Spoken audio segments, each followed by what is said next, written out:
our philosophy is very simple.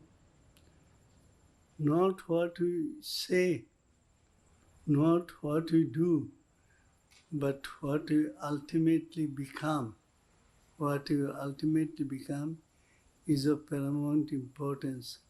Not what we are doing many things wrong, most deplorable things we are doing. But today is not the ultimate answer. That is called future. Future is blossoming in the presence, in the heart of today. So today's world is full of conflicts, wrong ideas, destructive ideas, reign supreme, destructive thoughts reign supreme. But God has a very special plan. He is infinite in goodness and infinite in greatness, infinite is kindness. It is His creation. He will never allow His creation to be destroyed.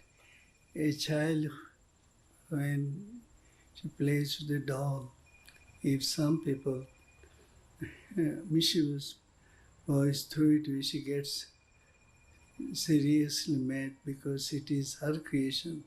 She has all love, all fondness for her doll. Similarly, we are all God's creation.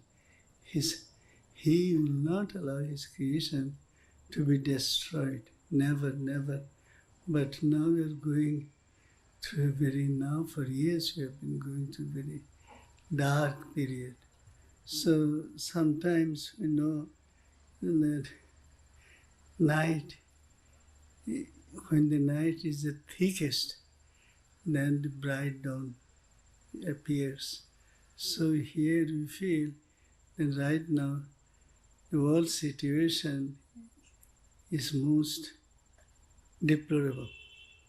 But this is not going to last for good.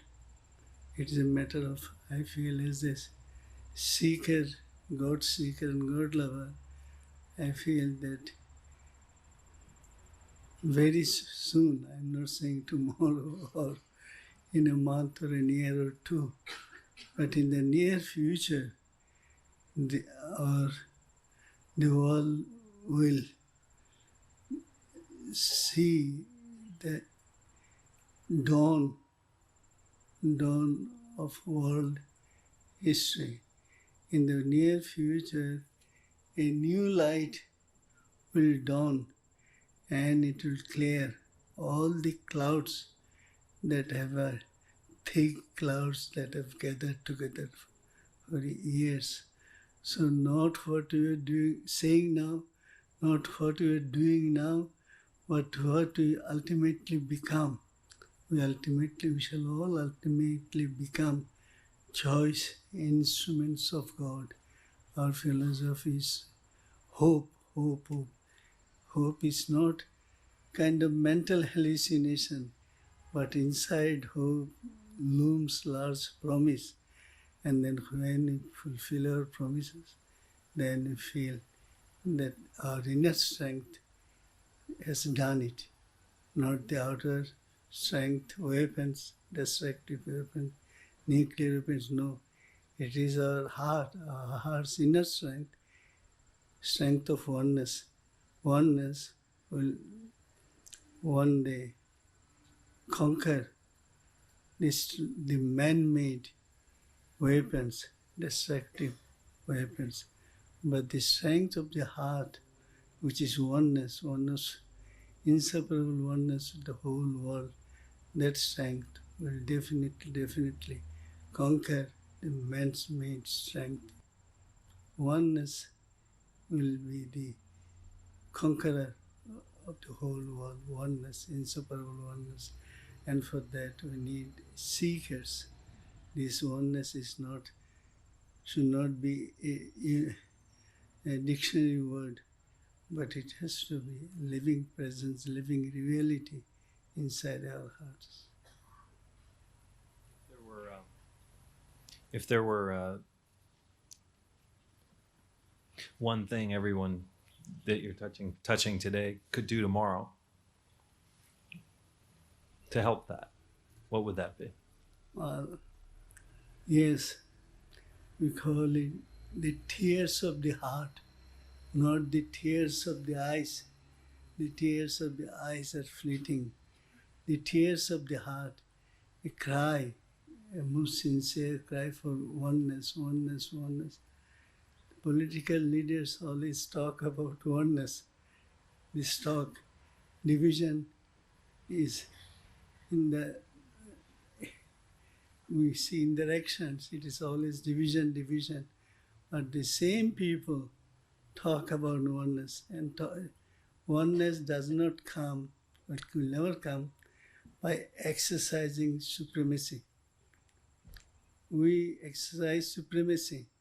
I shall have to be one step ahead of you, then it is oneness. This is called oneness of the present day world. But real oneness is, we shall see it not only stand side by side, but we shall be inside the heart of one another. That is oneness. My feelings, good wills, everything, I shall transfer into your heart, and vice versa. You also will do the same. Then, so oneness of the heart, oneness of the mind, it is a sheer joke. Oneness, when you talk about oneness with your minds, I feel that is nothing but joke. It is always, I shall have to be superior to you. I shall have to, by hook or by crook, I shall have to be superior to you. Then only it is oneness. This kind of oneness is no oneness. You and I should be on the same level, on the same footing, plus inside each other, inside your heart, I must feel the living presence of God's universal oneness, and you will also feel the same.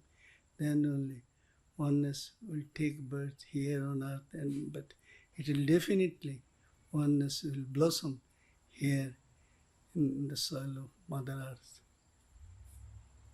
If you look over history, does that ebb and flow? Has that ebbed and flowed? Is it cyclical? Is the fulfillment of that kind of an effort? Have we seen it before? Who am I? It is only from a personal experience I can say, inner experience, but I am not an authority on that subject. Only I, from my inner experiences, I feel that before the First World War, or Second World War, even before the First World War, people didn't know, many countries, they're far off countries there. At that time there was no aeroplane to make the world close. It's a matter of hours. You can go from one end of the world to another. There's nothing. But there, at that time, people who were living, they took the world as one. They had tremendous, tremendous, tremendous goodwill for the rest of the world. Outwardly, they didn't know whether so many countries existed or not. They didn't know the names of like that. But they had a good feeling that we belong to one family, we belong to one God. See, this long before the First World War. But gradually we have lost. Now we are in the talking process. We only talk and talk and talk. So we hope that talking will one day grow into becoming. Now politicians all over the world, they are making the world one by exercising their supremacy. They say it's on. If you remain inferior to me, then you are perfect, I am perfect. But if I, being inferior, want to come up to your level, then you will crush me down. So this is what is happening. So from my own aspiring life, I've been aspiring for years and years and years. I feel deep within that this world of ours will not forever remain the same. Because being a seeker, I know there are many thousands and thousands upon thousands seekers like me on earth who are trying to have a new world of light and not a world of darkness, chaos and darkness. So our prayers, I strongly feel, that will not end in vain.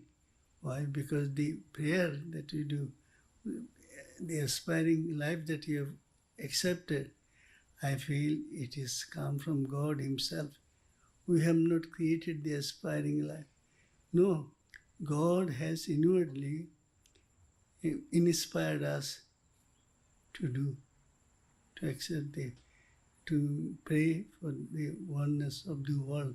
So this inspiration that we now have, I strongly feel and know that it has come directly from God.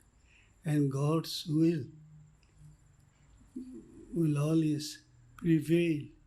Ultimately, God's will not surrender to any man-made whims or creation. So I have strong faith, very strong, like many countless people have strong faith in God, that God's will one day rule the world, and not like today, that some people who have the power, they are trying to dominate us. No. Now let us say darkness is predominant, but it is not going to be all the time. Then light, illumine, the power of light will definitely illumine the darkness. Darkness tries to devour light, but light never devours. Light only illumines the darkness. It's at night how dark it is. Then the day dawns, then darkness disappears. Similarly, the inner light will one day illumine the outer darkness. This outer darkness is the song of division. So this outer darkness will one day be illumined by the inner light. The inner light is coming to the fore, and it's trying to illumine the outer darkness.